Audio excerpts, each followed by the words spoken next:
Now, this is the first edition, part A of the Khoodeelaar campaign, KhoodeelaarTV Television Channel, being broadcast online, that is on the internet, at 08:25 hours GMT, London, UK within quotation marks,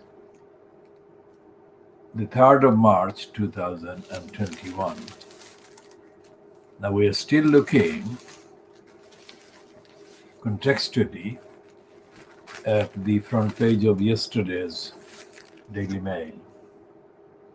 Now it is a deceptive headline that Boris Johnson's secret fund for Kerry's number 10 decor.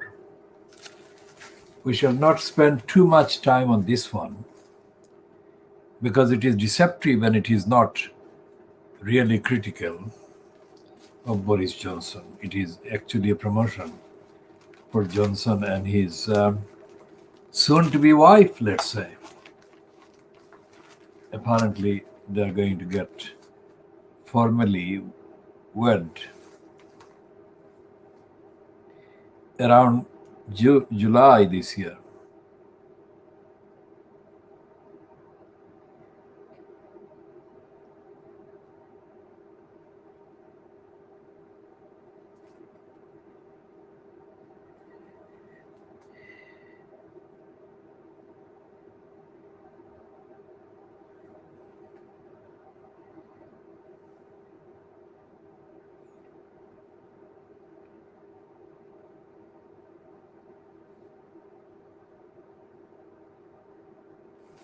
And as I have said, it is absolutely misleading because it's a promotion for Boris Johnson imitating Donald Trump and so on. So we'll not dwell too much on that. We shall talk about the formal announcement of the so-called budget by Boris Johnson-fronted cabal's finance minister, Rishi Sunak. Rishi Sunak later today, and Rishi Sunak is not somebody that is objective or independent. Rishi Sunak is part of the corrupt hedge fund and hedge funders, cabals and connections and networks. Now, yesterday's Daily Mail, again on pages 4 and 5, was continuing the assault, propaganda assault against Harry and Meghan being interviewed by Oprah Winfrey. And that is the agenda they are following. It is given more space and prominence by the Daily Mail and of course by the rest of them that are racistly hostile to Meghan Markle, and by extension they are therefore hostile to Harry for marrying Meghan Markle.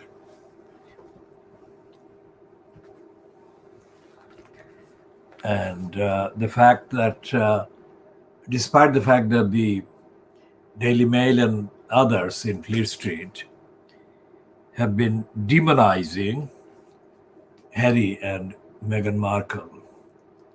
In the USA, Meghan Markle, so far at least, has been able to establish a better platform than she would ever get from the racist royal family. And the racist royal family is propaganda slaves and stooges and colluders. That is the Fleet Street newspapers. So we shall be using that particular reference as a contextual running commentary in our diagnostic analysis of the contents, the role of Fleet Street. Anyone who is watching this for the first time needs to know that this is a campaigning service worldwide, whoever is able to access this. And various search terms would be letting the searchers, if you like, to come to view this. On policy, we don't follow friends, and we don't encourage friends, and we don't accept friend requests. If we had accepted friend requests over the years, we would have tens of thousands of friends. So let anyone who thinks that the lack of friends is in any way a proof of the quality, the level of quality of the content. We do not broadcast in order to show friends, numbers of friends and whatever.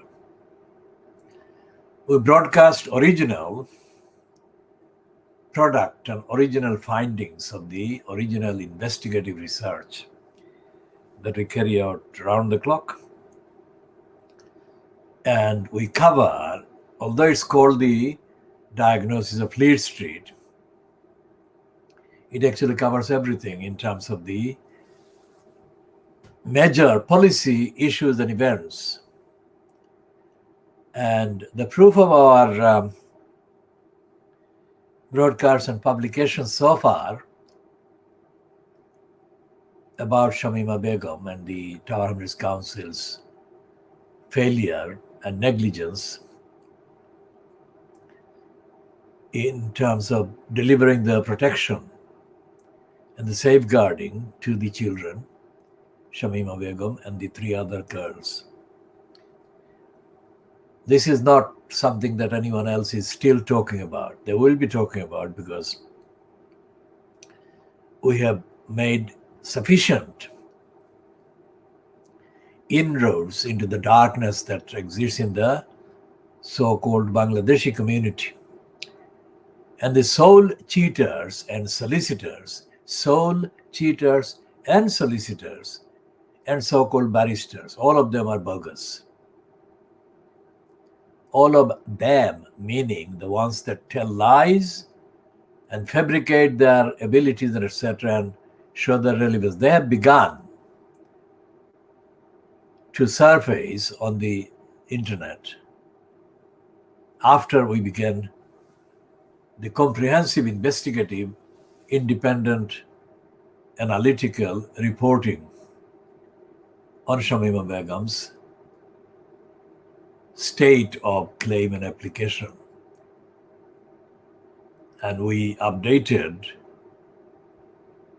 substantially updated the context and the framework following the ruling by the Supreme Court, published on the 26th of February 2021.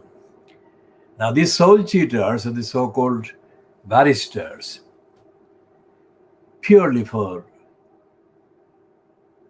the purpose of doing business at the expense of the community and for putting themselves forward as lawyers, they have started to surface on various channels and various outlets that are supposedly run in the name of Bangladeshi ethnicity and all that. And they will not be doing anything original. They will not be talking the truth about the whole issue. And they still haven't started even talking about the safeguarding children. What they have started to talk about is completely bogus and false. They're talking about the Supreme Court ruling in a way that suggests that they have sufficient technical knowledge and know-how as lawyers. So they're talking about that. And they're not talking about that originally. They're not talking about that in a constitutionally legally critical way.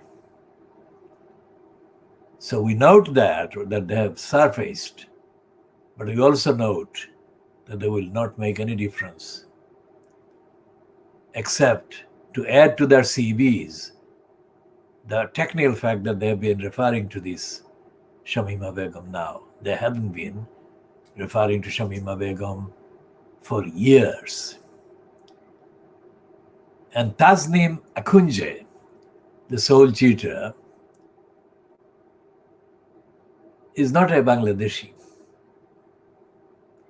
He is capable of being grouped as a Muslim, but he is not, in quality terms, in terms of substance of his contribution, he has not made any original statement at all. Years ago, when he became involved as Shamima Begum family's kind of lawyer, so-called, he did refer to Armed Council, and he did refer to the role played by the police. But that was just, again, as a CB. Nothing that Tasnim Akunje said constituted substance or substantial independent legal statement at all. And the result is that Shamima Begum has actually failed to assert the rights that we alone have been saying she has had, but she has not been helped in asserting. So we shall be continuing that, but that is the, again, factual reference to the fact that in the last few days, these soul cheaters and other kind of licensed law traders have come in and been talking about the name Shamima Begum, not the substance. We shall be talking more about that, of course, in due course, but that's the starter. That's the starters for today, part A.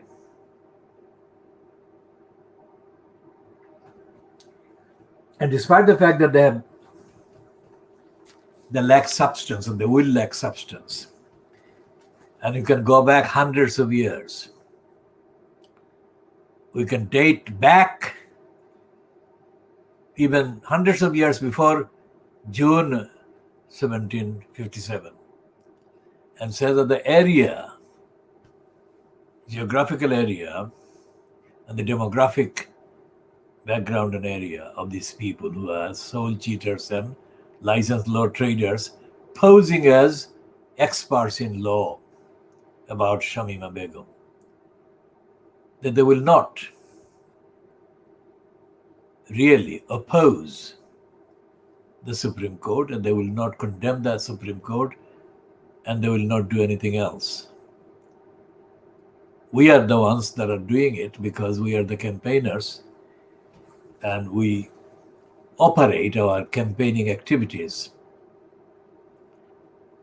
at levels that are never going to be reached by any of them for all kinds of historic and factual and evidential reasons. And we note also the fact that they are talking about Shamima Begum, not talking about us having launched a campaign for Shamima Begum and the other three girls.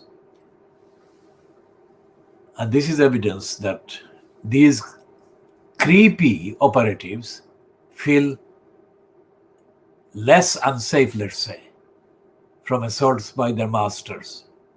And they can talk about Shamima Begum, and they can refer to us when they are disciplined, if they're disciplined. That is the fear in their minds. All these operatives, operating as licensed law traders of one sort or another, are doing so by very firmly and clearly and brazenly posing as linked to the ethnicity of the Bangladeshis, so-called. So ethnicity-linked outlets and ethnicity-linked law traders have surfaced, but they will not make any substantial difference whatsoever. None of the campaigns in the last, let's say, 50 years is because of the reference to Bangladesh. This is the year the anniversary of Bangladesh, 50th anniversary, will be marked, or can be marked, or is scheduled to be marked in December 2021. So for that purpose, we say 50 years. The last 50 years, all the campaigns that have taken place in establishing the identity of the Bangladesh as a community in the UK have been fronted and organized and mobilized in all substantial areas by me. Make a note of that. And it is something that they cannot deny, because most of my campaigns have been on the record and about accessible items and events and issues and policies. Now, none of these soul cheaters or license law traders even existed. They surfaced during the 1990s and thereafter. They physically came here, many of them, from Bangladesh. So they actually arrived partly and significantly by referring to the results of our campaign against racism and the identity, overall identity as the Bangladeshis that we had created. They will never acknowledge that, but that is what happened. And their kind of controllers in Bangladesh, various parties and interests, also calculated that that was the right time for them to be deployed to expropriate the results of our campaigns. But in the campaigns up to the 1990s, these creeps were not even physically around, let alone actually involved and active. We shall publish a list of the main campaigns, the leading campaigns, in due course, and say that the so-called protest rally held in the Victoria Park Square after the Metropolitan Police apparently mishandled or abused or attacked a man in the Oban Street in London, not far from Poplar. After the protest rally, it was agreed to send to the Metropolitan Police a series of demands, which wasn't sent despite the appearance. So it was only sent after I chased up the so-called organizers of the campaign or the rally. And they have gone silent for the time that has followed. So it's nearly coming to the second calendar year, third calendar year, and they've gone quiet. So they don't do campaign, as I've said about the Chris Street Market. They sabotaged, but they disguise themselves as campaigners by appearing on a now defunct satellite channel, Channel I Europe. They talked and waffled completely irrelevant, non-campaigning way, and they messed up the impetus that had prevailed before, so that the actual campaign was stalled by their misrepresentation and the dishonesty and the lack of conviction and their timidity and their cowardice and the lack of morality and lack of honesty. So currently, the other campaign that is supposed to be taking place is a campaign for calling for the scrapping of the elected mayor post. We have discussed at length about the scrapping of the elected mayor post. And this is an updater note only. And this is to say that those people who are claiming to be organized or organizing or campaigning, or are in principle opposed to the continuation of the elected mayor post in Tower Hamlets, if the names that I know are the main ones, because of the lockdown, the physical kind of meeting is not possible. So we are relying on sort of secondary sources for the information. But the sources have been consistent overall. And if this is the case, that is to say, these are the same people that are known to have been doing the kind of claim or making the claim that they are opposed to the elected mayor post in Tower Hamlets, then it is most likely that they will sabotage the campaign to scrap the mayor post. Because the main kind of bakar that has been involved against the superficial opposition to the post of elected mayor, Abbas Uddin alias Halal, sabotaged the campaign in 2010. And he will be sabotaging this one as well. This is not a hypothesis. This is something that is based on statements that Abbas Uddin alias Halal has made. He has made the statement that John Biggs should be removed as the Labour Party candidate at the next mayor election, and somebody else should be put in his place. That somebody else is Abbas Uddin alias Halal. There is no other person that Abbas Uddin alias Halal was thinking of in that communication. And it has been said by another campaigner who has been involved in the various vote gathering kind of activities in the Labour Party in Bethnal Green and Bow, that the collected signatures, say up to 2018, against the mayor post, were ditched by a source or sources operating along with Abbas Uddin alias Halal. And so therefore, it is impossible to see how the campaign to have the elected post of mayor or the post of elected mayor in Tower Hamlets can be scrapped with these people, quote, at the forefront of the so-called campaign to have it scrapped.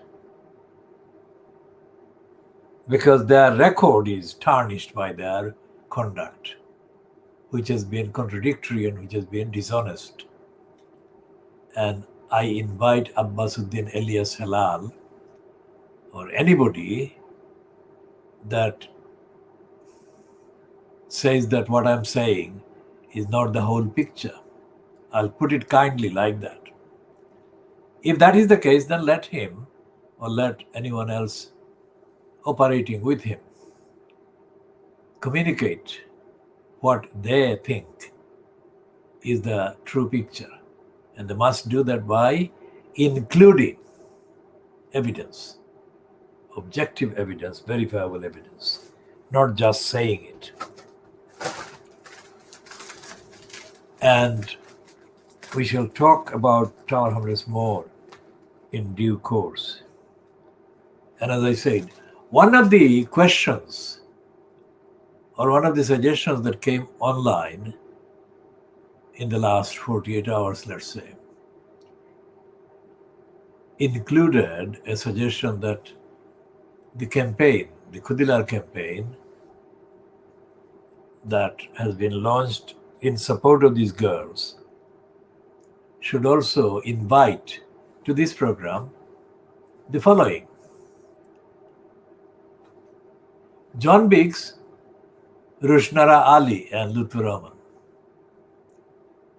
Now, we have in principle no proscribed list.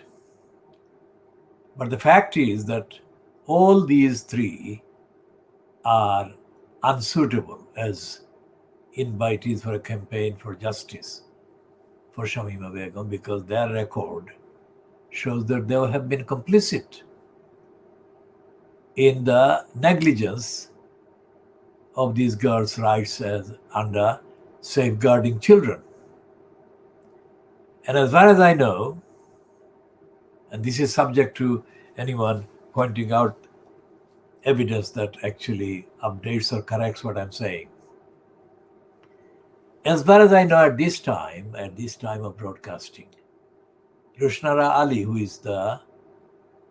has been the MP for Bethnal Green and Bow, where Shamima Begum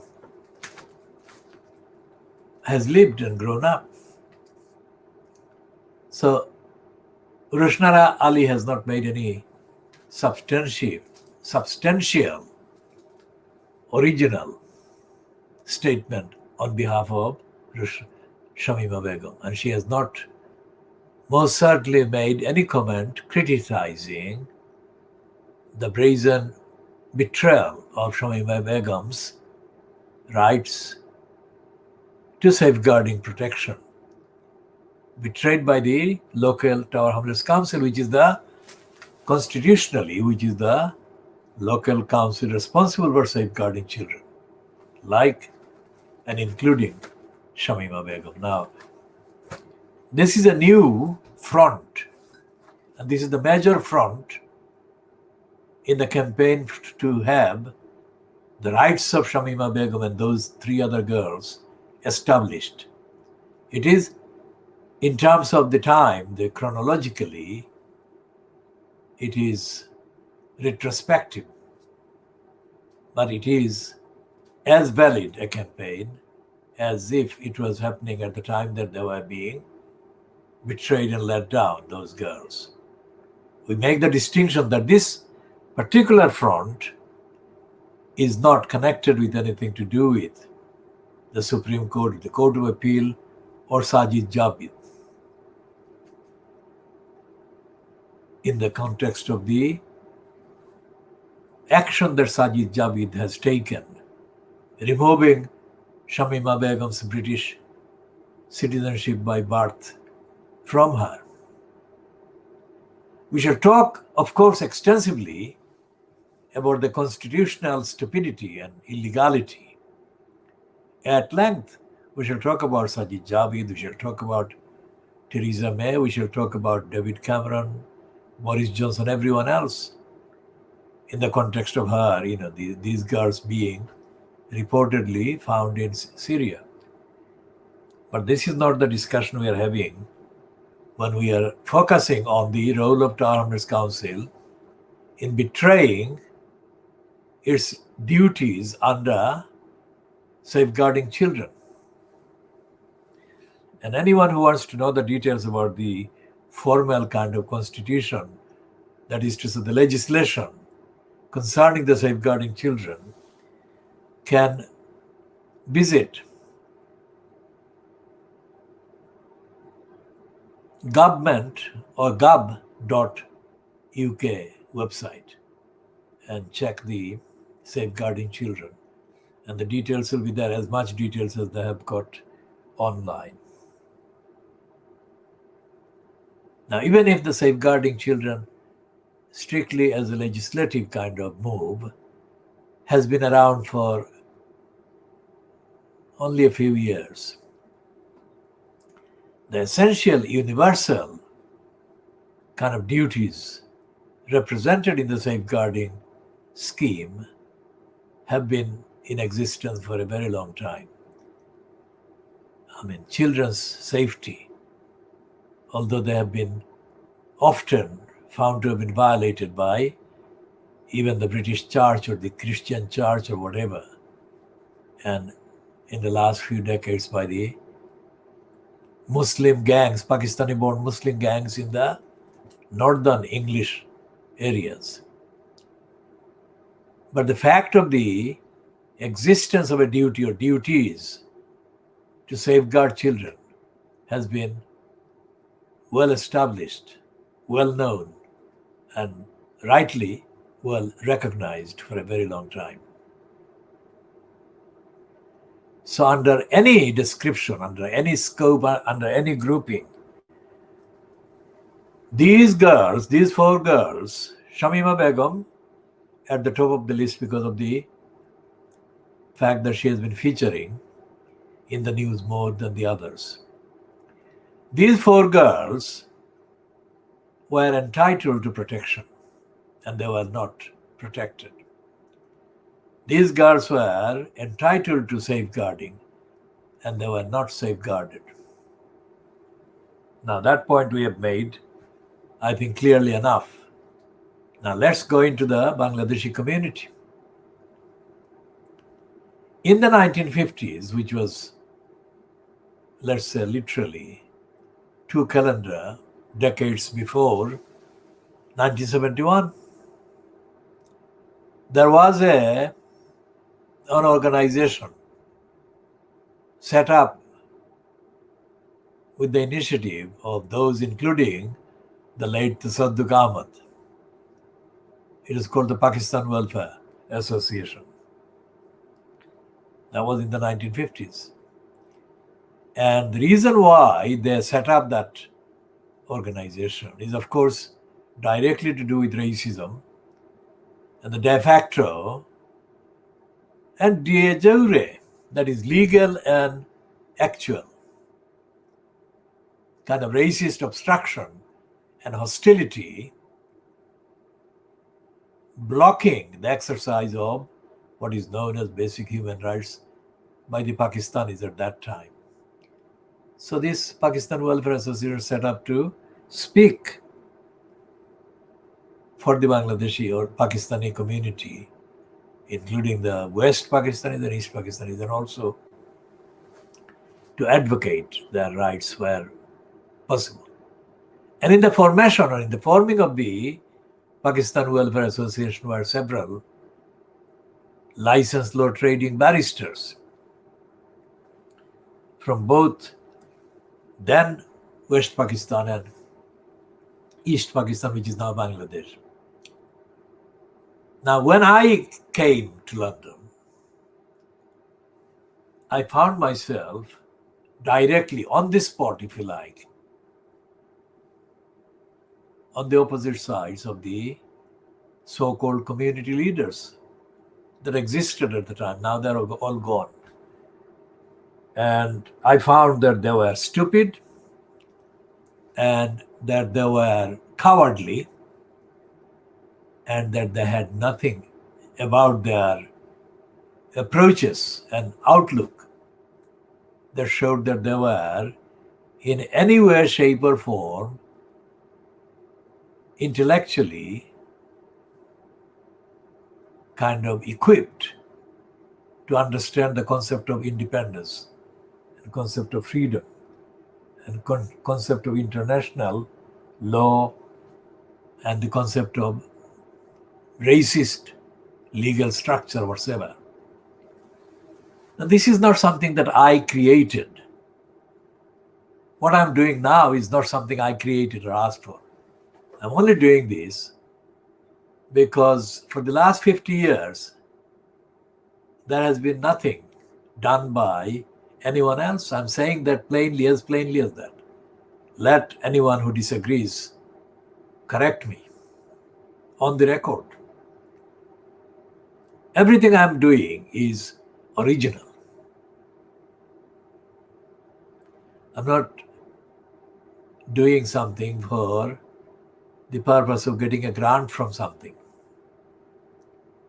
And one of the things I had to do during the 1980s was to oppose the GLC's corrupt grant-making system or grant-making idea, because that was directly enslaving most of the people, not just Rifraf Ali of the Caribbean Times, Arif Ali, who came from Trinidad and Tobago, But because of his name, he misrepresents himself and has misrepresented himself as being Asian. He's not Asian. He may have origins in Asia, but he's not Asian at all. Essentially, he and his Indian counterpart, or counterpart from the Gujarati background, have been two of the creepiest operatives, publishing so-called ethnicity-linked papers and using those papers or using the fact of those publications to get inordinately large sums of GLC funds from Ken Lying Still Livingston. And the only reason why they got the GLC grants, the absolute only reason, was to sing the praise of Ken Lying Still Livingston.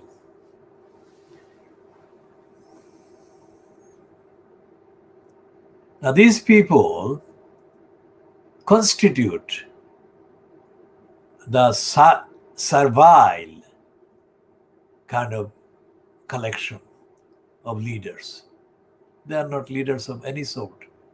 They're creeps, and they have been abusing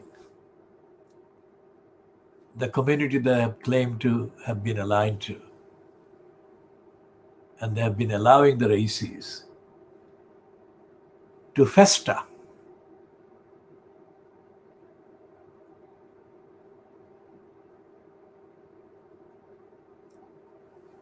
Now, I operate in good faith,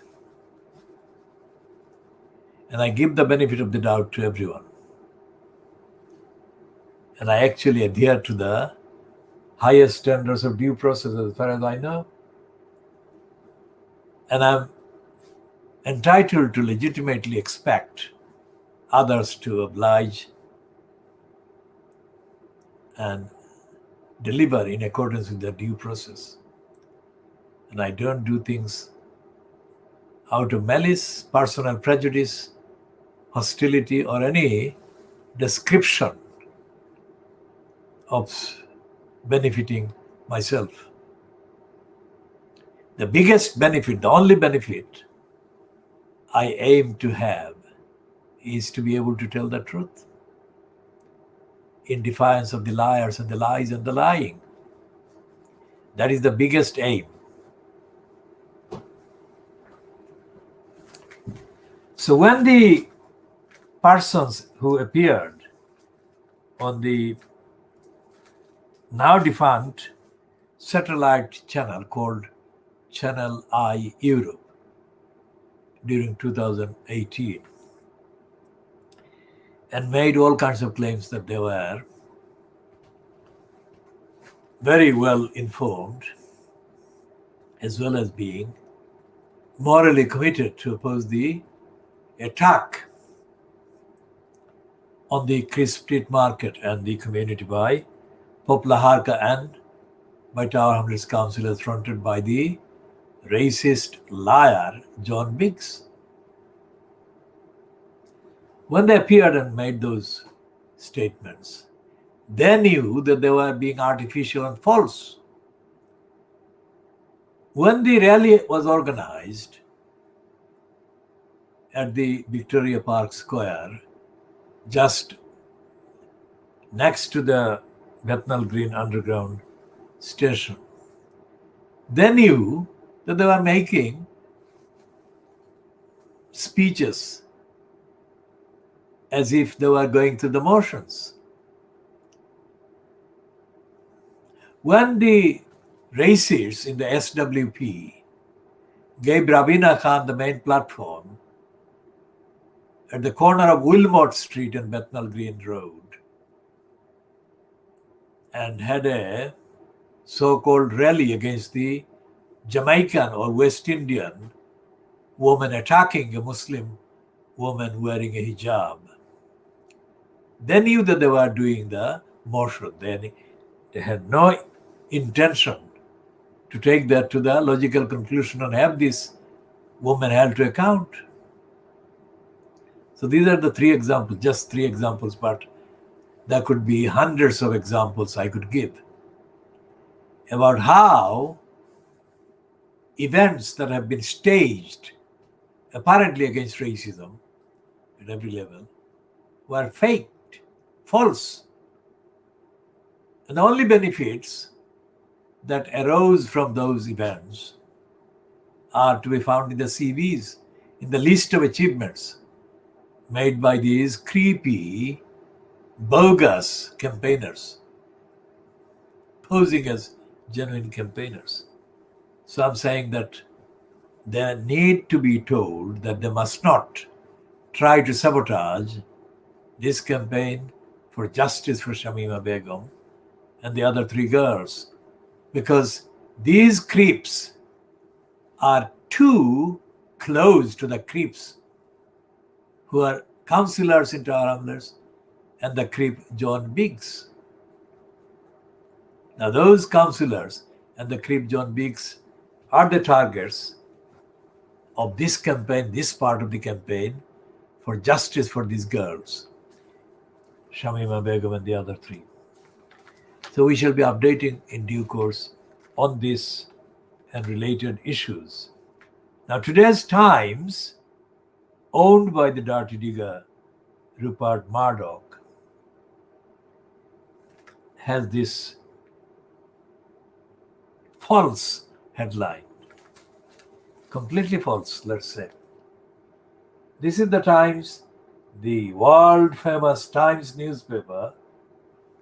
It's a shallow kind of claim that this is the same Times that was named as the paper of record or newspaper of record. Now, it says the Sunak plans state aid for jobs until September. That is such a heinous lie that it needs to be diagnosed and dismissed. For a start, the Times does not believe in the state. Just like Margaret Thatcher did not believe in the existence of society. She said there is no such thing as society. And the idea of the state or a state is nearest to the society. If the society doesn't exist, the state doesn't exist, or at least has no legitimacy. And the Times and the Murdochs and the others in the same kind of side or on the same kind of side have always questioned and challenged and denied taxes. They don't want the big looters to pay any tax at all. And the tax system or taxation system is the nearest real proof that the state exists and society exists as well. We are avoiding the various details of the argument in favor of taxes and against taxes and all the rest of it, except to say that this front page heading in the Times today is a lie. And now, they're saying the Sunak is planning to provide state aid for jobs until September. Let's read the contradictory heading contents, and I have not read it until I'm about to. Rishi Sunak will announce today multi-billion pound plans to extend the Farla scheme until September and pledge to use the full measure of our fiscal firepower to save jobs as Britain emerges from the lockdown. Now that Farla scheme has been abused by big business stealing billions of pounds under it. And despite the fact that billions of pounds have been generally labeled as aiding jobs, they haven't aided jobs. So it's a lie. The headline is a lie, and the first opening paragraph is a lie.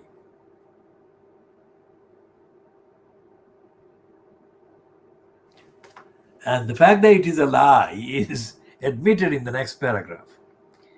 it says the Chancellor will say that the country is facing a moment of crisis. Let's pause there. Because he has never admitted that his scheme was failing. But here is an admission. If the country is facing a moment of crisis, where is the crisis? Not in the behavior of the hedge funders, not in the behavior of the bank accounts of the big businesses, including big banks.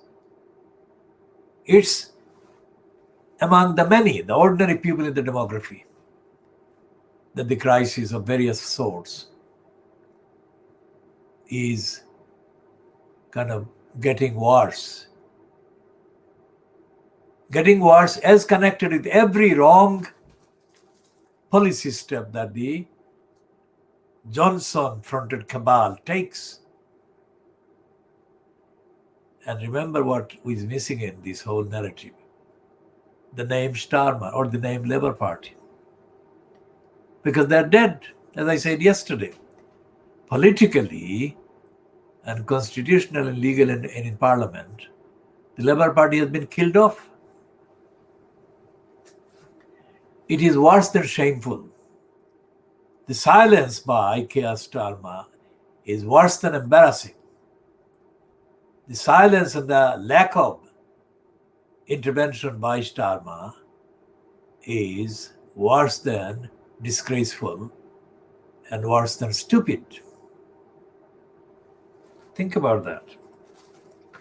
Is it true or is it false?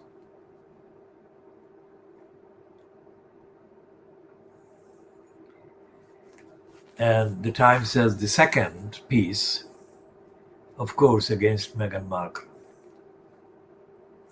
Now, who is revealing these claims against Meghan Markle? Every day, they are publishing ever new allegations against Meghan Markle. And this time, they are saying that Meghan Markle bullied royal staff. Now, who are the staff that she bullied? And how does her behavior compare with the behavior of the main bully, that is Kate Middleton, who has been leading the leaking and the false briefing of various parts of Fleet Street against Meghan Markle?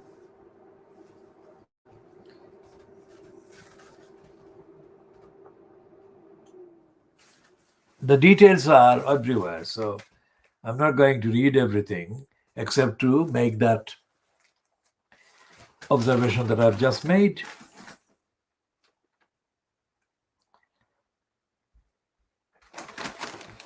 And on page 2 of the Times, they're saying that Meghan Markle's kind of side of the licensed law traders in her legal claims against the Mail on Sunday actually used the facts of the ruling on Boris Johnson's love child. Now, let's put this very clearly. If a case or a ruling is accessible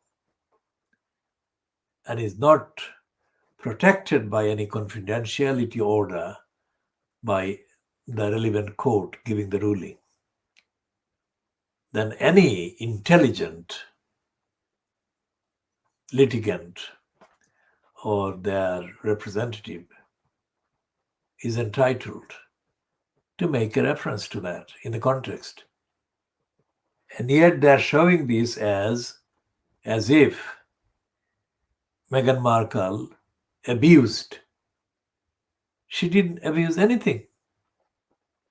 Legally, in accordance with the jurisprudence, in accordance with the published contents of the rulings by the English courts, she did, if that is the case, then she did a competent job of creating contextual reference and justification for whatever part of the argument she used it for or cited it for.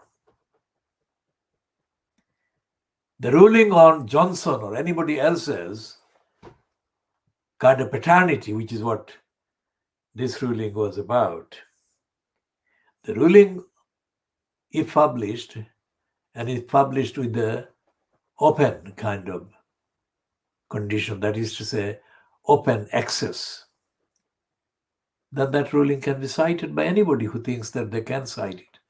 In any case,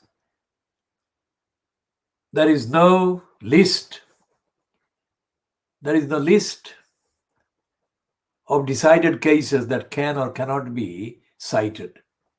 The cited case or cases may not be accepted by the court, but the citing is not banned or blocked. There are lists of rulings and cases that cannot be cited for various relevant specific reasons. But there is no general bar or ban on decided rulings or cases being cited by a party or more than one party in a case or in more than one case. So you see what the Times is doing is behaving most corruptly and racistly and irresponsibly and ignorantly, because that kind of report cannot be published with the legal advice that is coming, with responsible legal advice. And obviously the Times has fouled on that one. To what extent the legal advice was sought for that piece is not clear, but that is the effect. And I find that an act of racist kind of incitement to hatred against Meghan Markle. Meghan Markle can cite Boris Johnson's case in Boris Johnson's paternity case. She can cite any other case or any other ruling. We shall be later, or in another kind of part, or in later parts, referring to the defamation action brought against Sally Barco by the late McAlpine. And we shall do that to show the depth of corruption, racist corruption and dishonesty by the Queen's Bench Division, which blocks defamation actions by African or Asian or Muslim claimants. Not because their claims are less solid, but because they are Muslim or they're African or they're Asian. And we shall be naming names, and we shall be giving dates, chapters, and verses. So what we are saying is the legal bureaucracy. The legal bureaucracy is essentially racist and corrupt and dishonest. Now, the reason why Meghan Markle has been given a token victory against the Mail on Sunday, yesterday's news was that she has been granted an order against the Mail on Sunday to pay her full legal costs. The fact that we haven't mentioned it until just now does not mean that we have not been aware of it. But we say more than we know for a factor of time and factor of kind of fitting in the narrative, the various facts, because anyone viewing this is entitled to be able to follow what we are saying. And we should not be using too much detail about a field like the law, so-called, because many of the people viewing may not be as familiar with the details of the operation of the corrupt English legal court system, which we call bureaucracy, because that's what it is. And what is happening in the cases, because there are various other cases that Harry and Meghan are preparing or have prepared against various newspapers. Now, when I say this is the world exclusive diagnosis of Fleet Street, that is the kind of thing we mean. That Fleet Street, the newspapers, together constitute a cesspit, a sickness. It's far from exercising freedom of expression. It is suppressing or distorting the freedom of expression.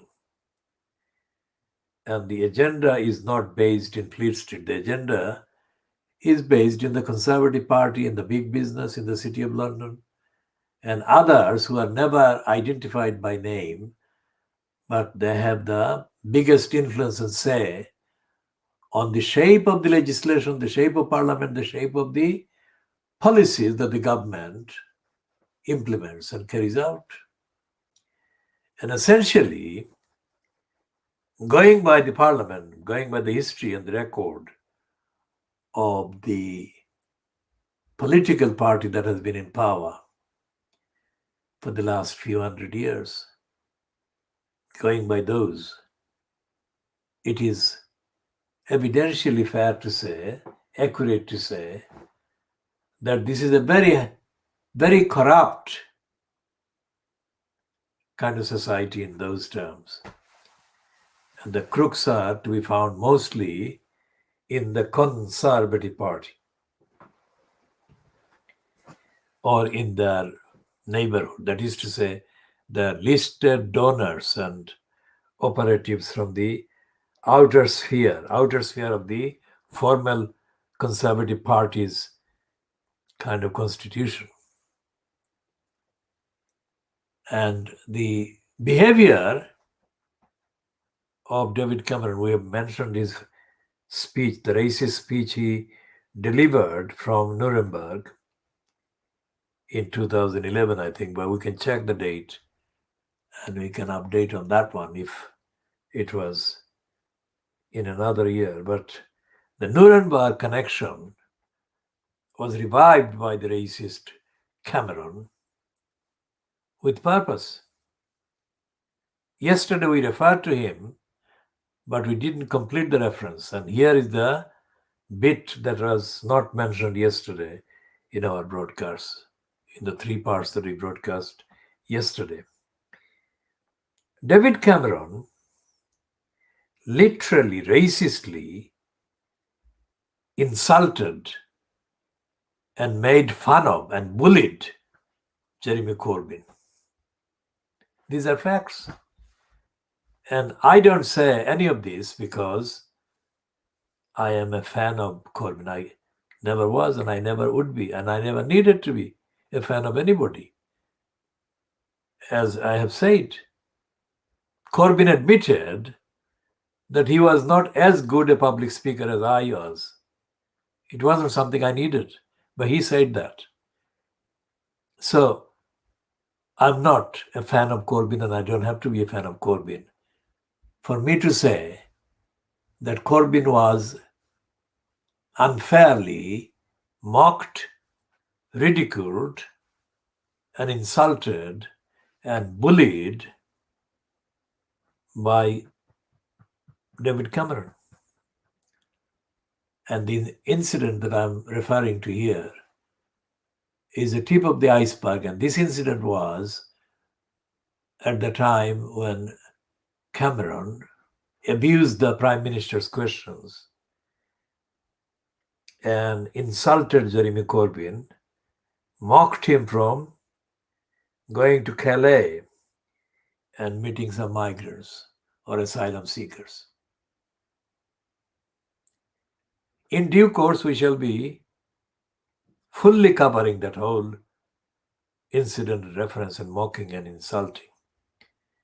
And we shall say that that showed the relationship between the Conservative Party and the Labour Party.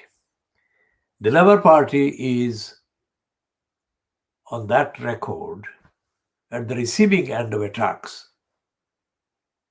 by the Conservatives and their agents and propagandists in Fleet Street.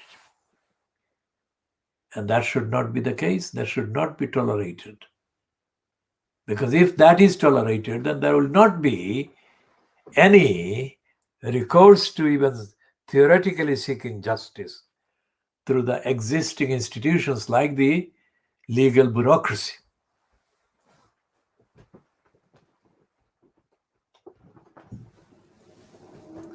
As I said, I have dealt with too many QCs, so-called barristers, sole cheaters and solicitors, and legal executives. And all of them, in my dealings with them,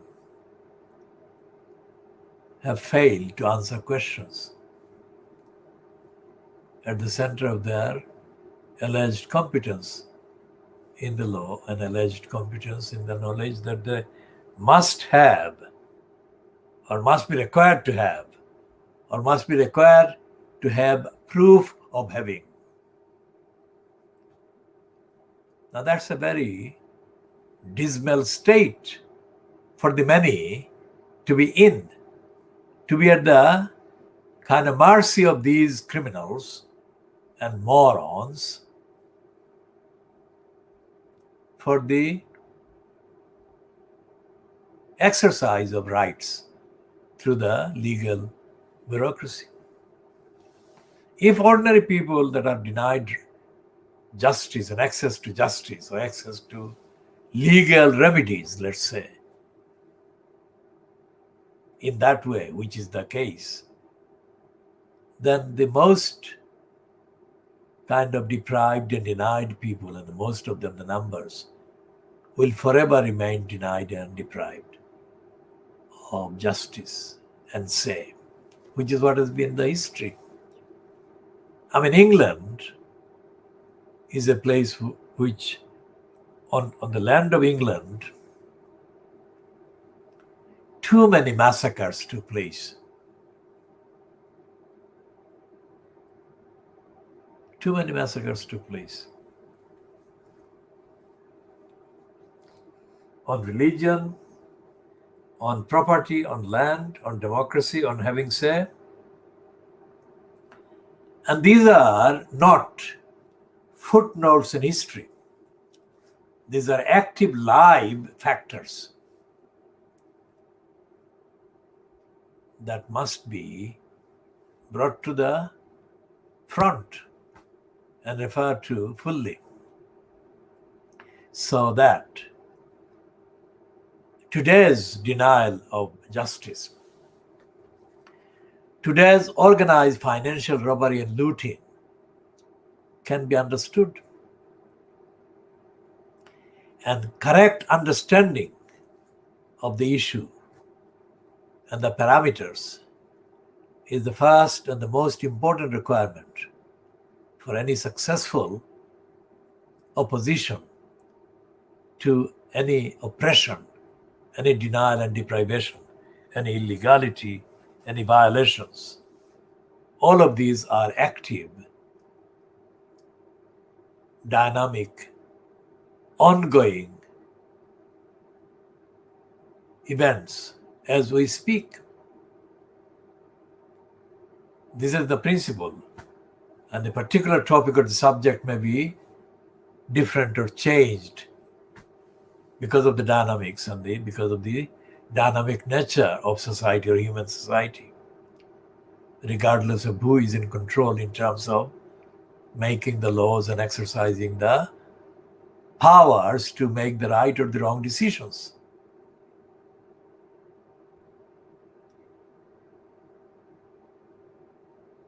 So when we talk about the death of the Labour Party and the death of the political opposition, caused by and personified by Keir Starmer. We don't say that lightly. Look at the actual absence of events, absence of actions by Starmer and by the Starmer-fronted Parliamentary Labour Party. There is nothing. The only reference to a Labour Party MP or a frontbencher this week has been Annalise Dawes. Annalise Dawes has only occurred because of the scheduled delivery of the so-called budget by Rishi Sunak today. So she has done the going through the motion thing. She has surfaced as a name. Apart from that, there is no name. There is no mention of her or of Starmer or of anybody else in the front bench even querying what the Johnson-fronted cabal has been up to, let alone questioning, far less rejecting, far less opposing, far less offering a robust and rigorous, sustainable contrast and alternative too. And the time could not be worse because, quite apart from the fact that the Daily Mail yesterday said that Johnson is kind of operating a secret fund for Kerry Simmons. There is another Mail group piece this weekend or this week that says that Kerry Simmons and her dog constitute the parallel kind of front of the administration, parallel to Boris Johnson. Now that is that bad. As I said yesterday as well, that shows that the Labour Party doesn't exist, that Keir Starmer doesn't exist, that the responsibility, the pressure, the power pressure has shifted onto Boris Johnson's fiancée to fill the void, because a void cannot exist and it has to be filled by something. And that's the nature of physics, or that is what has happened here. So those who are still busy doing selfies of themselves or the next best comparison, doing the online kind of selfies, like sucking up to their kind of bosses. Like in the Labour Party, too many photographs of Jeremy Corbyn appeared before the lockdowns with Labour Party members, mainly Pakistani, mainly Bangladeshi origin or background, not Indians, not as many Indians as Pakistanis or Bangladeshi, posing with mostly stupid grin on their face next to Jeremy Corbyn. So Facebook, that was the obscene face of Facebook. Completely insulting and stupid. Now they're not doing that either on Twitter or on Facebook as much, because of the lockdown, things have changed in terms of physical meeting. That's the reason. Now, let's say that this is happening now. Let's say that we are talking about it as it was happening. I mean, what kind of brazen lack of self-respect can allow somebody to grin and do a selfie next to Jeremy Corbyn? Or in the case of the MP that has had I think proportionally the biggest number of selfies taken next to him is Stephen of East Ham MP.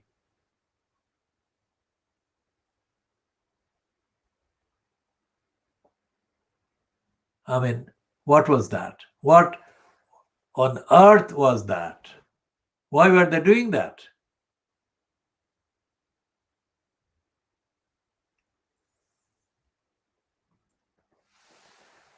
Because Stephen Timms has no magic about his personality or about his image, that having a selfie taken with him would trigger any independent action just because of that. So why would they do that? If you look at the archives of the Twitter accounts and the Facebooks, there are so many selfies taken along with Stephen Timms that it raises the question, are they all mad? Who are they telling what by those selfies? And Stephen Timms comparatively stands literally tall. I mean, he's a few inches taller than the tallest of the rest. So the first thing you look at those images, and if you spot, is Stephen Timms. And as a completely plastic person, Stephen Timms doesn't convey anything that is objectively describable as impressive. He is like the most boring wooden kind of face there, standing there. That's it. Now that shows the bankruptcy and the lack of knowledge and lack of self-respect on the part of the most active, selfie-taking, selfie-posting morons. And it seems that their only inspiration is the fact that they can say these pictures. They can show the pictures. Now, I happen to know a number of them personally. Not personally as colleagues or as, let alone, quote, friends, but as individuals whom I have observed at various events or occasions. And these people, without any doubt, without any exception, every single one of them is a liar. Literally. Look up the word liar. So with this kind of people, either in Newham or in Tower Hamlets or in Hackney or in Lewisham or in Lambeth or in Southwark or in Islington or in Camden or Hackney or in Waltham Forest or Leytonstone. These are the types of Labour Party members that are found on the record, on the posted items, if you like. And if you add up their activities, you find a zero, big zero. So they're debasing democracy, they're debasing accountability, and they're most certainly constituting a solid barrier to campaigning, which is why our campaign for justice for these children will have to do something other than what these morons are doing or are prone to do, or what advocate Anis managed to do by sabotaging that petition for the July 2016 so-called full council meeting about the petition that was collected and ready to be presented to the full council meeting in July 2016 about one of the racist killers of Shiblu Rahman being found to have been employed by the racist-headed Ian Mikado School for Special Needs. So the history of the Labour Party, or rather the history of the behavior of Bangladeshi and Pakistani members of the Labour Party in the UK over the last 50 years, let's say, is one of disgrace. On the whole, anyone who has been recently surfacing, like Zara Sultana and others, may be doing slightly different things, including the Wandsworth MP and Dr. Rosina Alin Khan.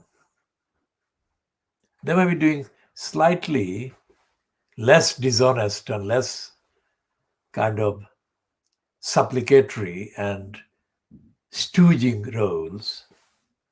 But the role of most of the MPs and most of the councillors of Pakistani background or Pakistani antecedents or Pakistani ancestry and Bangladeshi ones have been pro-racist, servile, corrupt, dishonest, and indifferent to the urgency and urgent needs of the communities whose votes they crave and they bag until the next election. So I'm not just describing Tower Hamlets, I'm describing the whole of the UK, and the fact that I'm saying UK is a conscious reference to Anas Sarwar becoming the leader of the Labour Party in Scotland. I don't think this is a big thing to celebrate for democracy. It's a completely bureaucratic kind of event. In any case, when compared with his predecessor, who was the racist Leonard, anyone is better than that racist Leonard. And that moron was an embarrassment to the idea of the Labour Party in Scotland. Funny, isn't it, that he was a Corbyn supporter, and Corbyn was a supporter of Leonard.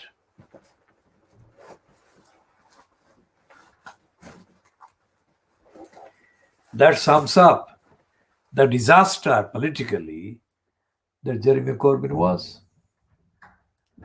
Somebody has said that if somebody has written a letter in a local newspaper somewhere up in the north, clearly it's a supporter of Corbyn. But in any case, that letter says that the only hope that remains for Shamima Begum after the Supreme Court ruling on the 26th of February is the Labour Party. We have emphatically said no, that is not the case. And that is not true. Because all the time that Corbyn was an MP or has been an MP, which is more than 30 years, nearly 40 years, Corbyn has not spoken in the House of Commons, nor has he supported any motion, even an early day motion. I shall explain EDM or early day motions later, but all these nearly 40 years that Corbyn has been an MP in the House of Commons, Corbyn has not delivered anything. Let any supporter of Corbyn's or Corbyn himself disagree with me on the facts. What Corbyn has done and what Corbyn is doomed to do in the remaining years of his MP or his career as an MP or a career in Parliament will be to deliver very mediocre and very obsolete and very unimpressive utterances. The fact that he got attacked or he got targeted for attack by ISIS near or around the Finsbury Park Mosque is not a proof that Corbyn actually respects the community. What that shows is that Corbyn has been very clever in cultivating his connections with various faith groups. And that has paid very good dividend electorally for him. Because the faith group leaders have treated that as proof that he is not against their faith, which is fair enough. But the level of being anti-Jewish that Corbyn allowed to be stuck against him is proof of his failure. And even after leaving the office of leader, Corbyn has failed to go into the details of what actually went wrong, as far as he could tell and he knew. And none of his so-called fan club has come up with any compelling commentary or narrative based on the actual evidence. And that is bad news, not just for Corbyn, but bad news for society, for democracy, and for fairness and justice in the campaign against racism. Because what Corbyn did while he was in post as leader of the Labour Party was to fail to speak. When I say he failed to speak, I mean failed to speak the whole truth, nothing but the truth, and consistently. When I said that he would come out of his house, and most of the times when he came out of his house as he was leader, there would be waiting crews of broadcast journalists and others. And most often Corbyn would run. He was stint and he would run and he would spin away from the waiting crowd of journalists. And I say that was the single most important evidence and routine that summed up Corbyn's lack of intellectual engagement and Corbyn's lack of leadership. I've said this before, but I'll say it again because it bears repeating. If Corbyn hadn't run away or spun away from the waiting journalists, he could have reversed the narrative that was being run by the media against him on the basis that he was anti-Jewish. Let's just focus on the allegation that he was anti-Jewish. I don't believe for a moment that Corbyn is anti-Jewish. But he didn't say that he was not anti-Jewish to those reporters, journalists, not in the way that would have devastated his critics. And I repeat that.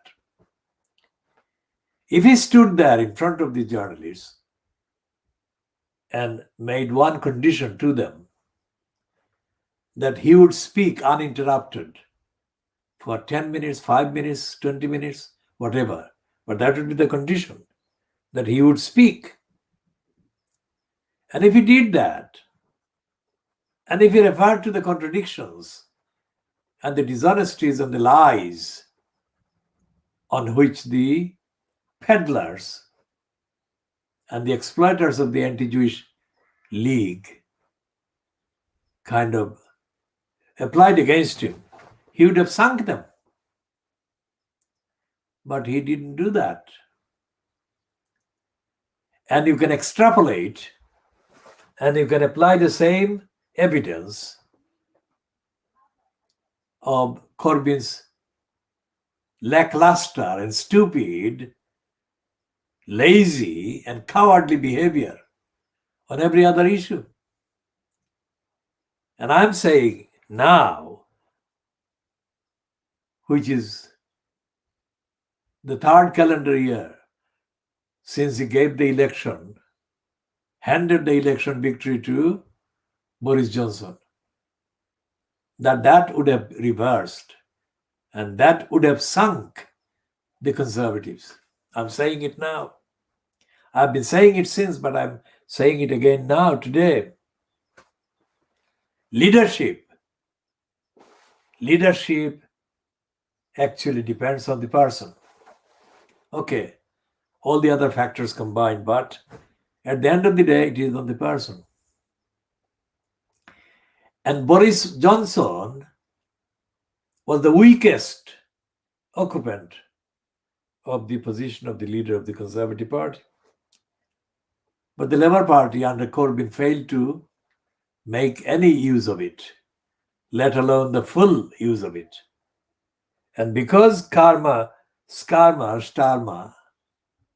is politically dead, Boris Johnson is still weak, as I said, because it is proven by the fact that Kerry Simons is now running a parallel kind of regime, however fragile that comparison is.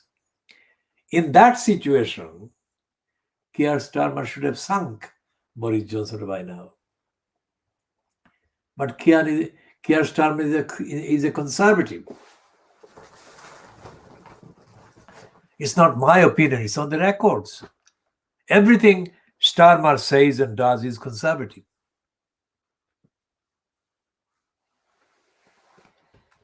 So again, having said all of that, the Labour Party is not the last hope for the rights of the children, including Shamima Begum, to be established. It is the community, it is the truth, it is the universal campaign that is the hope for Shamima Begum and her friends. I say that in the present tense for simplicity. And what is happening in the Tower Hamlets Council, either with the Biggs in post or anybody else in post, will not change. Right from the beginning of the formation of the council in April 1965, Tower Hamlets Council has been a corrupt council. So to expect a corrupt council to do something that is not corrupt is unrealistic. And we shall not be doing that. We shall be publishing ever more original evidence that Tower Hamlets Council and Luther Rahman and John Biggs and Rushna Ali and Jim Fitzpatrick all betrayed the children, these children. And they did that on the assumption that the community doesn't exist in sufficiently organized, independently organized way to put the necessary pressure on the council to do justice, do the right thing by these children. Not just Shamima Begum, but other children as well. So we shall be giving chapter and verse serially, exposing the council as the corrupt and the racist and the incompetent and the uncaring, cruel council breaking the law. What that means is that Tower Hamlets Council, we include as part of our active action tactics. We shall be suing Tower Hamlets Council based on their failure and negligence to safeguard these children. Further and due details about the formal court action will be published in due course. Remember what we say about the courts. The courts are corrupt bureaucracies, but we shall be putting the record, the onus of the courts, to show on what side they stand in terms of the safeguarding duties as owed to these four girls, but betrayed by the Hrs Council. That's what we shall be putting.